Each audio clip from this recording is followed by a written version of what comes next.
Good evening and welcome to this meeting of the Community Development Scrutiny Committee. My name is Councillor Diana Garrett and I'm the Chairman. Members, please can I remind you that this meeting is being webcast. Members, there is no fire alarm test this evening, and should the fire alarm sound, members will vacate the chamber via the fire exit to the rear and assemble in the car park. As we move through the meeting, please can I remind everyone to turn off their microphones when they finish speaking. Before we begin the meeting, I'd like to highlight that we have a new Vice Chairman, Councillor Sue Wilson, who has replaced Councillor Hensman in the role following his appointment as Chairman of the Council at the Annual General Meeting. Congratulations, Councillor Hensman. I'd like to thank Councillor Hensman for all his contributions to the committee throughout his time as Vice Chairman, and I look forward to working with Councillor Wilson as the new Vice Chair over the upcoming year. I shall now proceed with the business of the meeting. So we'll start with agenda item 1, apologies for absence. I believe we've had one apology for absence, and that is Councillor Kilmartin. I don't believe there are any further. No, Chairman, all other members are present. Thank you. Thank you very much. Agenda item 2, declarations of interest. Do members have any disclosable pecuniary interests, other pecuniary interests or non-pecuniary interest that they wish to declare this evening? And please state the item and the nature of your interest. No? That's good. We'll move on to agenda item 3, minutes of the previous meeting. Please can I have a proposer to approve the minutes as an accurate record of the previous meeting of the Community Development Scrutiny Committee held on the 16th of February 2022. Thank you, Councillor Hensman. And could I have a seconder, please? Councillor Weeks. Councillor Weeks, thank you very much. The minutes are therefore approved. Chairman, you need to put them to a formal vote. Oh, I'm so sorry. You've moved and seconded. No. Yes, could I please... the minutes have now been moved and seconded as an accurate record. All those in favour, please indicate. Thank you, everyone. And all those against? No, nobody. Thank you very much. The minutes are approved. Just sign the last page. Yep. Thank you very much. Agenda item 4, public question time. Members, I can confirm there are no registered speakers for this evening's meeting. So we will then proceed with agenda item 5, which is the scrutiny review into markets and associated events in the Braintree district.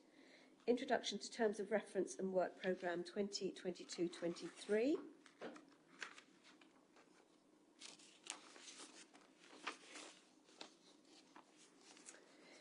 Members, this report marks the start of the committee's scrutiny review into markets and associated events in the Braintree district and is set out on pages 5 to 11 of the agenda. Please can I ask the governance officers to introduce the report? Good evening, members. I hope you can all hear me. I do apologise for not being in the chamber this evening, but I am here remotely. So, as the chairman has just highlighted, this meeting does mark the first meeting for the scrutiny review into markets and associated events within the Braintree district. I'll just take you through the report. The purpose of the report this evening is to outline the terms of reference or the proposed terms of reference for the scrutiny review and to agree the committee's anticipated work programme for 2022-23.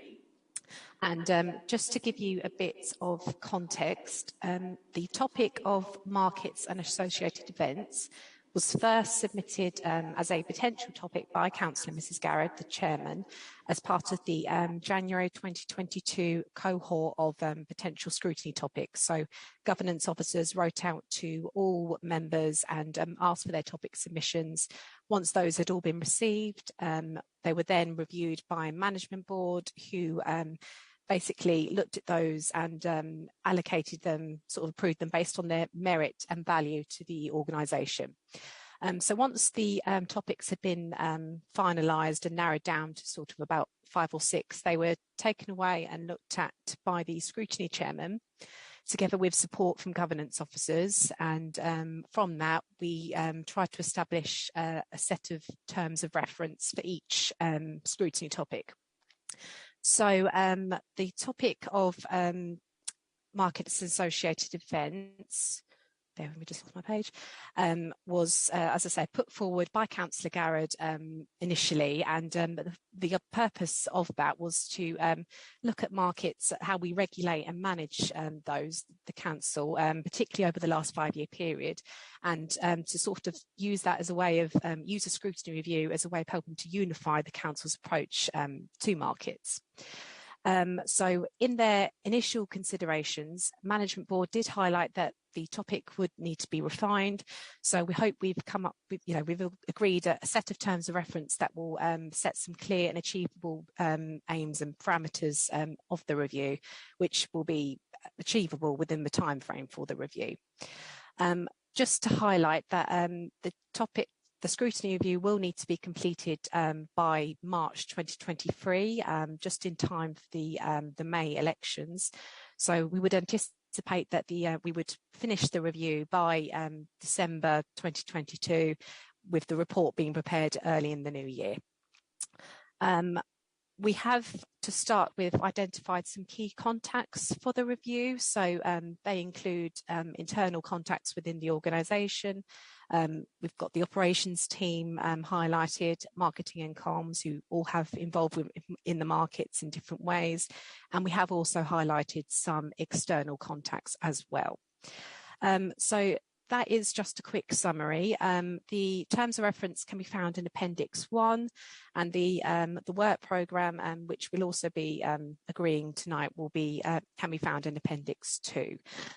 So I hope that gives you a brief sort of lowdown of what's in the report, and I'll pass it back over to the chairman unless there's anything I've missed. Emma. Chairman, the only addition I'd make is the work programme which you've got set out in Appendix 2. That's based on the current timetable of meetings. If it is necessary to place additional meetings into the work programme, we will of course do that. We do acknowledge, as Jess has said, that because this is the final year of the administration, we do need to get this completed in a truncated programme for this year.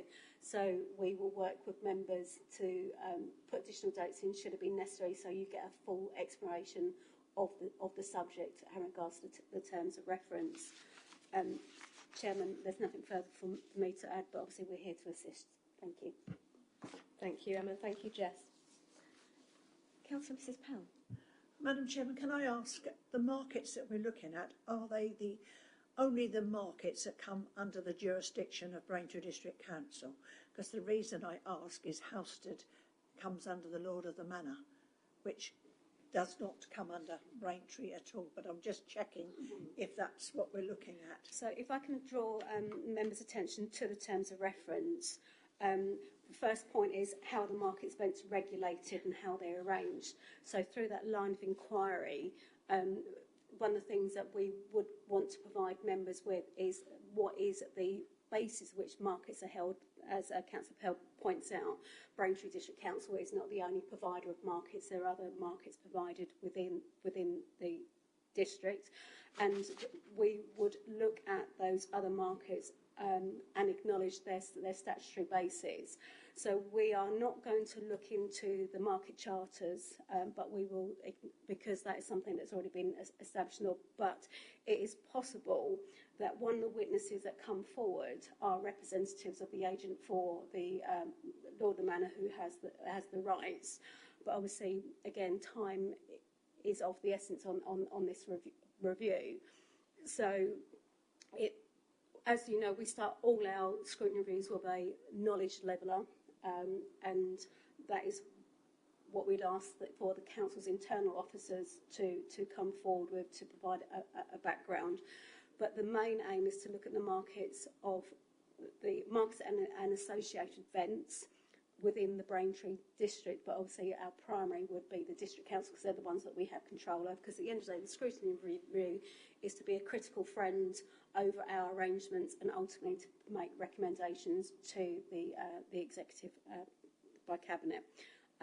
So we will look at those because I think it's very useful for members to understand that the way that markets are held are not always within the gift of the District Council, and there are other legal factors which control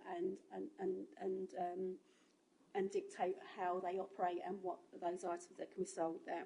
So I hope that helps, Mrs. Pell. Yes, it's very interesting. What I thought might be a fairly straightforward review, I've already discovered relates to history going back hundreds of years. So it's going to be a very interesting topic. So thank you, members. We've been asked to consider the next steps, and we wish to take in order to commence our scrutiny review, as well as review the timetable of scheduled meetings for the year. So do members wish to put forward any suggestions?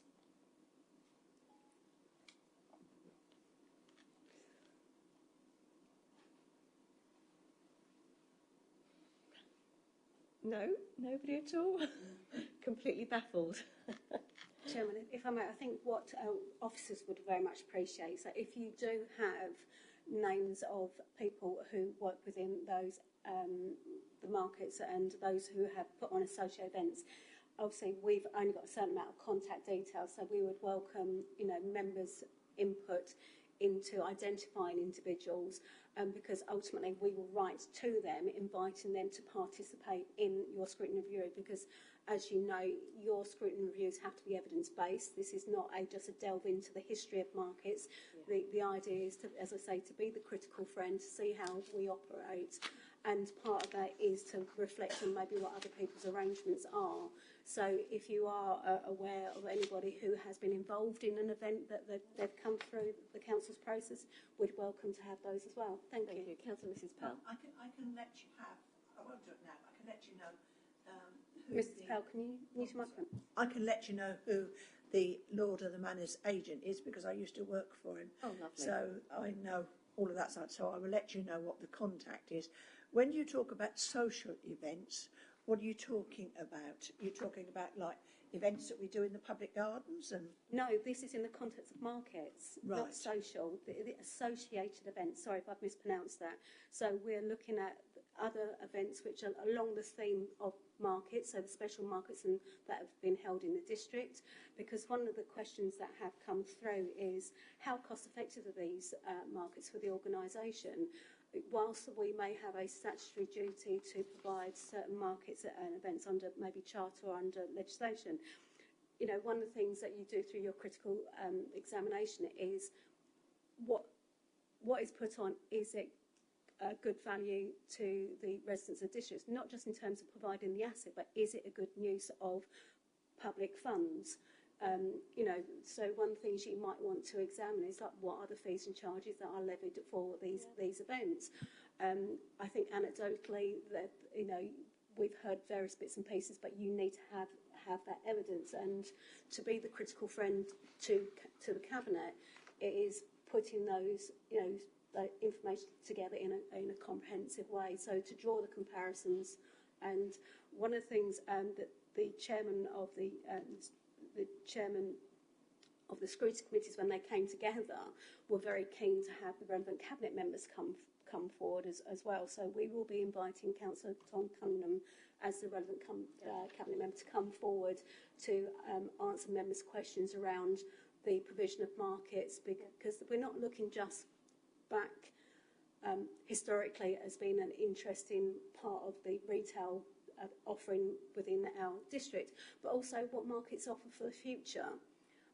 You know, not just one-off interesting fair events, but I think you know, there's a cry for nostalgia for some people for markets. Other people, it is a proper retail place to buy all their essential items. So, I mean, I originally felt that this would be a good topic, simply because, I mean, partly because I think in lockdown they became very useful.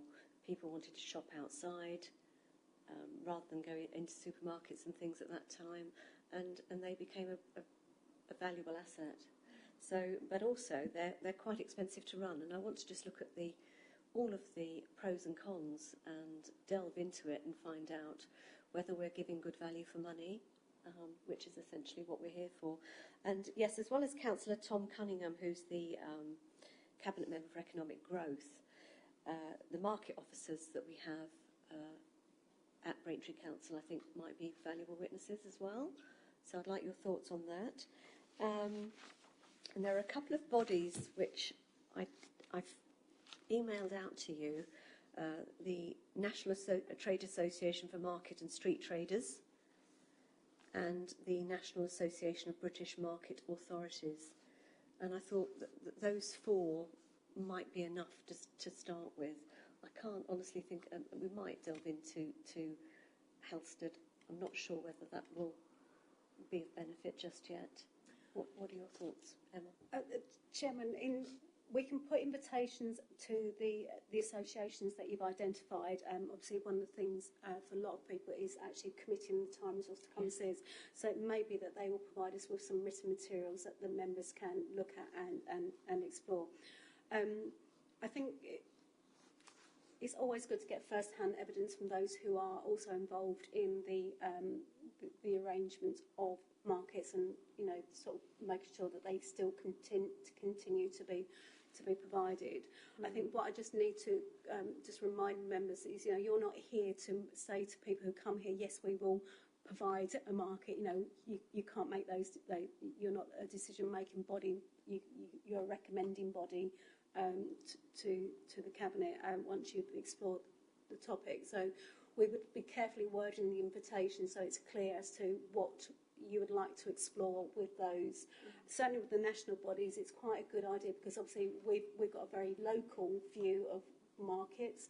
We can obviously talk to our neighbouring authorities who provide markets, but if we look to some of the national associations, we can probably get some wider statistics, particularly if we are looking around costs and things like that they may be able to help us with, just so we can benchmark the organisation and its offering against a more national picture as opposed to a very localised picture. Thank you.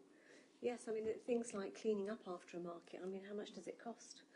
It's, it's quite a big clean-up. And yes. I mean, in terms of responsibility and clean-up, that's not something I'd say we need particularly explore, but obviously I think when you look at the total cost of the market, it should be all the way through to providing the pitches, all the way through to things like including the cleansing costs and things like that. So, so you have quite a comprehensive look at the costs on that. Yeah. Can I just ask? I'm querying really markets because they are so diverse. We've got the little street markets like the ones in Coggeshall with about half a dozen stalls. Jackie has a few more. And then, of course, you have the very big markets that people enjoy going to. Are we discussing across the board, or...? I think we'll decide as we go through. I think we'll primarily look at what we can see with Braintree, and then we'll see... Because the restrictions are very different. Yeah, I mean, we're restricted by the space available to have a market. I think, Chairman, what would be useful for officers is to have from colleagues from operations and economic development to see if they already have the research that shows what is the composition of the markets across the district. Because as you say, Councillor Wilson, they are very different and they're offered on a slightly different basis. I mean, I'm sorry to say I don't know Braintree very well when it comes to its markets, and I'm sure when we get to the end of the scrutiny, I'll know an awful lot more. But certainly, sort of where I am, we used to have just a traditional fruit and veg market on a certain day, and then on another day we used to have a meat market. So that was obviously a nod to the more historic, nostalgic forms of market. But I think one of your pillars of research is knowing what we've got in the district in terms of established markets, the size, the frequency, the costs, as well as the one-off event markets like the speciality markets as well. So that's where we've got the associated events in the district, those speciality markets which have been run very successfully through the last 3 years, and I know members have been very proud to be involved in. So that'd be part of the foundation research that we do, is what is our market offering now. Yes. And I think with the smaller markets, we might be able to look at how Braintree can assist and promote them if required. So we'll look at that. I've also found on the NABMA website there are a couple of things that I've picked up already.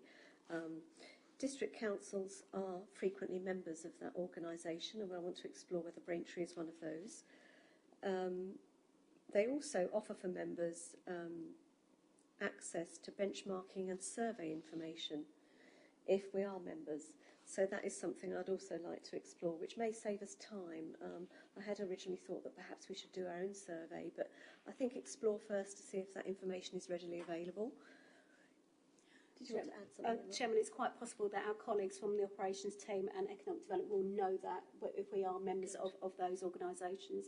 And if we are, hopefully they can access that for us very, very easily. Chairman, just to point out, Councillor Corsino and Councillor Wright both indicated that they wish to speak. Thank you. Councillor Corsino. Yes, in terms of the markets, street markets on certain days could also block the streets. So when we're looking at associated events, are we taking that into consideration? Well, they do its impact on the streets, yeah. Yeah, they're supposed to keep within their certain area. They actually rent an area, I believe, but we'll go through that, I think, as the scrutiny review takes place. And if that's something you want to raise at the time, perhaps the market inspectors might be able to answer that for you. Certainly, sort of the fourth bullet point in terms of reference is sort of work with our partners help to organise, manage and advertise markets. There are certainly some markets that take place where there has to be a road closure put in place because it's an event market as opposed to one of our normal markets. Plus, there is, there are markets that have a right to be there over and top the highway rights. So that's one of the other things that we can look at. I mean, that's certainly case of Housestead because I think when the market's not there, it's the parking bays.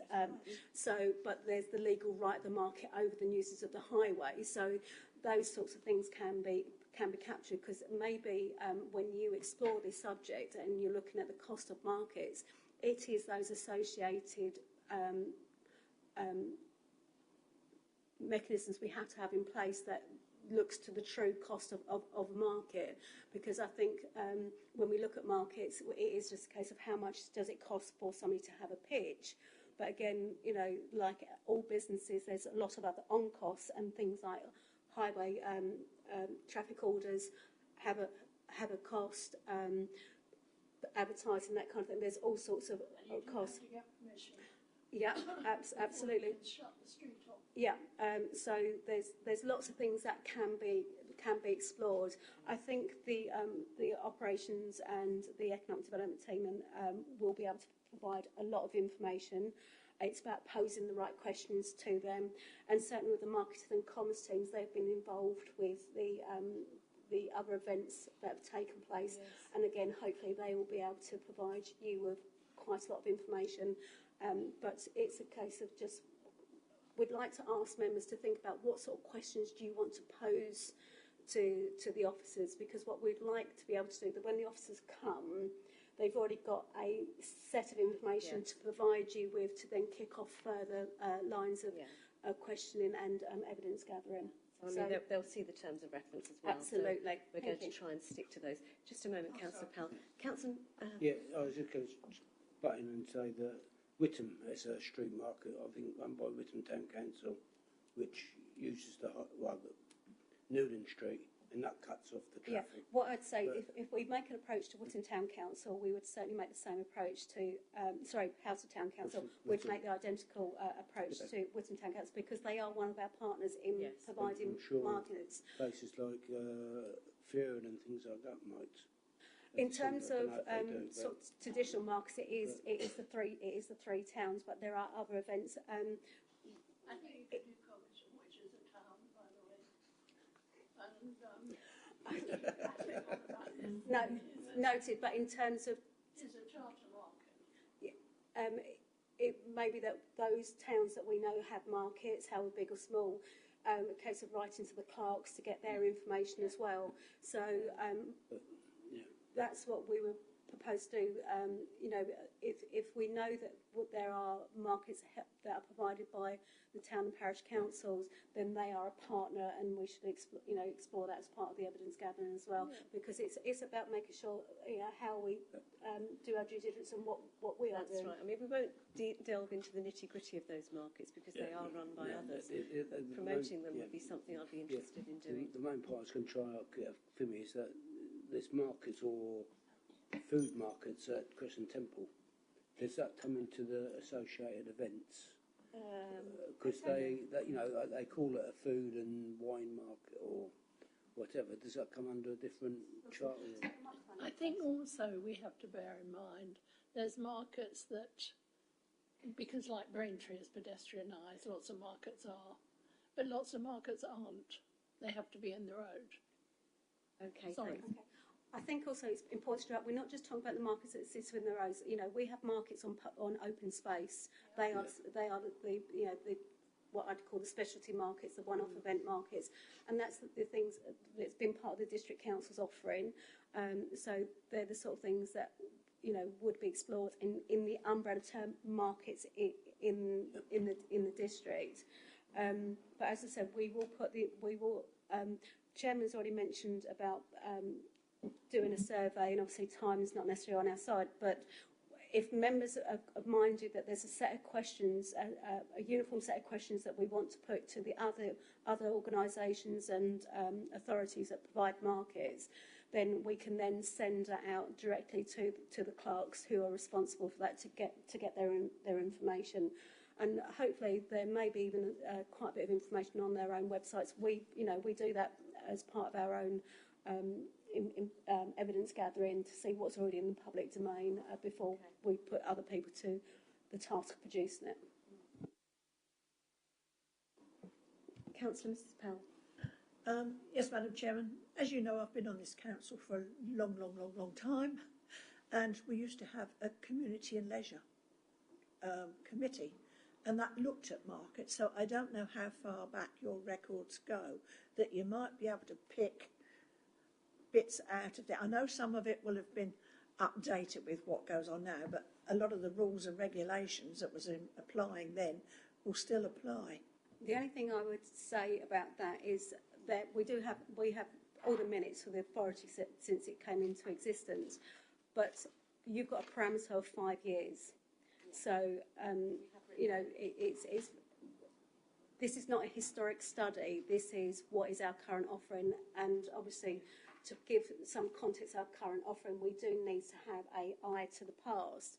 But to be honest, as somebody who's worked in governance all her careers, some of the minutes don't actually have the quality we would hope improve in some points, because we don't have the reports that sort of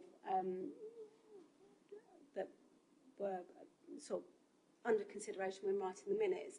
So, but if we do have the need to go to historic records, because our colleagues in operations and economic development said that these are the terms of reference, these have been modernised here, of course we will always clarify those. But again, this is not the function of the committee to say whether the regs are right or wrong.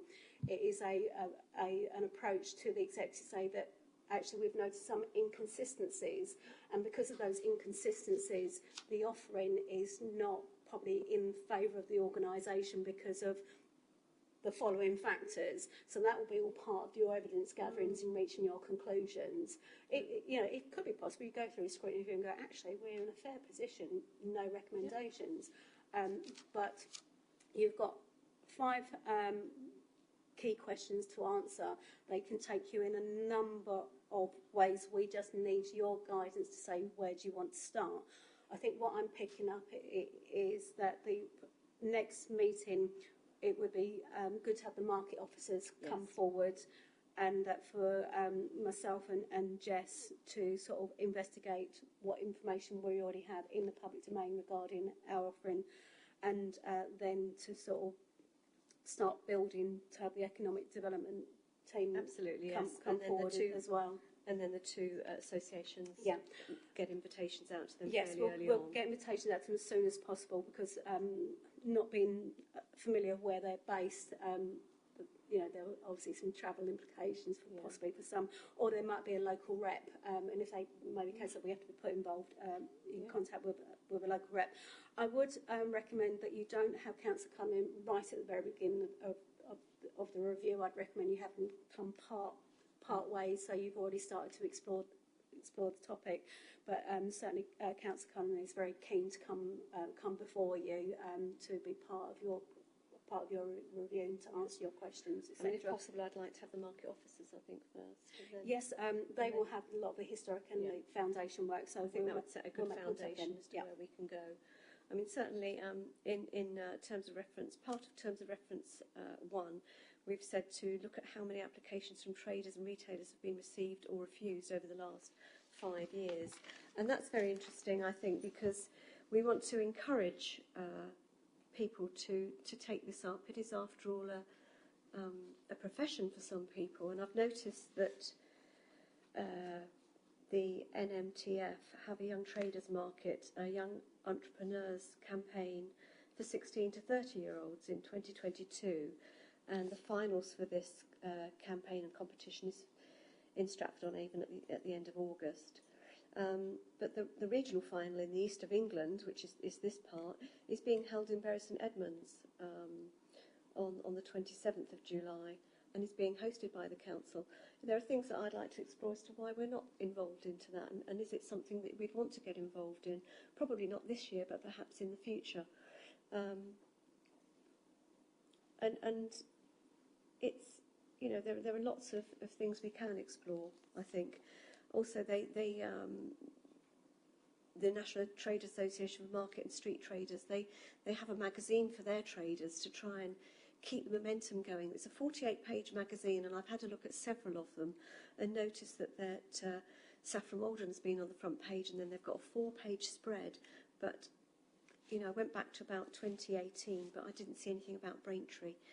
So there are things there I can explore already. If you just go onto the websites and just have a look around and see where you might be interested to help this council and see where changes would like to be made. So, do we have any further recommendations? Have you read the terms of reference, and are you happy with them? Yeah?